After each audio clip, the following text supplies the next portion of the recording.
জনরায় মেনে নতুন সরকার note of dissent সহ জুলাই সনদের বাস্তবায়ন করবে এমন প্রত্যাশার কথা জানিয়েছেন প্রধান উপদেষ্টার বিশেষ সহকারী ডক্টর আলী রিয়াজ। এ সময় প্রেস সচিব শফিকুল আলম জানান, নতুন সরকারের শপথ দ্রুতই অনুষ্ঠিত হবে। শনিবার রাজধানীর ফরেন সার্ভিস একাডেমিতে সংবাদ সম্মেলনে এসব তথ্য জানান তারা। ত্রয়োদশ জাতীয় সংসদ নির্বাচনে বিএনপি নেতৃত্বাধীন জোটের নিরঙ্কুশ বিজয়ের পর এবার সরকার গঠনের পালা। এসব বিষয় নিয়ে শনিবার রাজধানীর ফরেন সার্ভিস একাডেমিতে সংবাদ সম্মেলন হয়।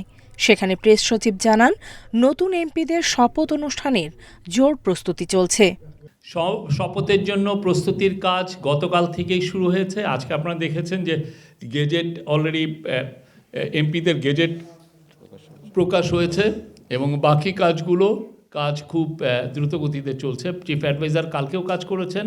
নে দুই বেলা খাবি ফ্যান্টাস্টিক নিমো খালাল সল্টেড বিস্কুট। আজকেও চিফ অ্যাডভাইজার কাজ করছেন এবং পুরো টিম কাজ করছে, ক্যাবিনেট কাজ করছে স্মুথ ট্রানজিশনের জন্য। দায়িত্ব গ্রহণের পর নতুন সরকারের সামনে সবচেয়ে বড় চ্যালেঞ্জ জুলাই সনদ বাস্তবায়ন।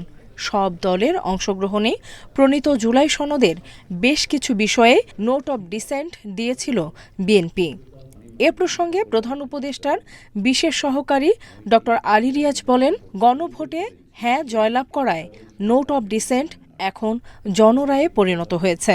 জনরায় হিসেবে দেখব, গণতন্ত্রের আকাঙ্ক্ষা হিসেবে দেখব, রাষ্ট্র সংস্কারের জন্য জনগণের অভিপ্রায়ের অভিব্যক্তি হিসেবে দেখব। উচ্চকক্ষ গঠন সহ জুলাই সনদের অন্যান্য বিষয়ে কথা বলেন প্রধান উপদেষ্টার বিশেষ সহকারী মনির হায়দার। একটা কাজের সম্পর্ক তৈরি হয়েছিল গত 1 বছরের বেশি সময়ে।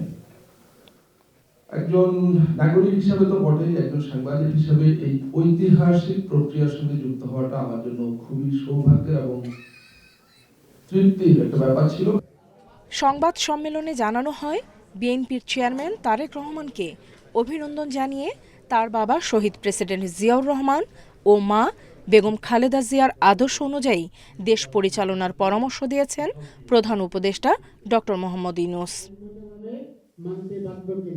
নূর সেলিনা শিউরি, ইন্ডিপেন্ডেন্ট নিউজ, ঢাকা।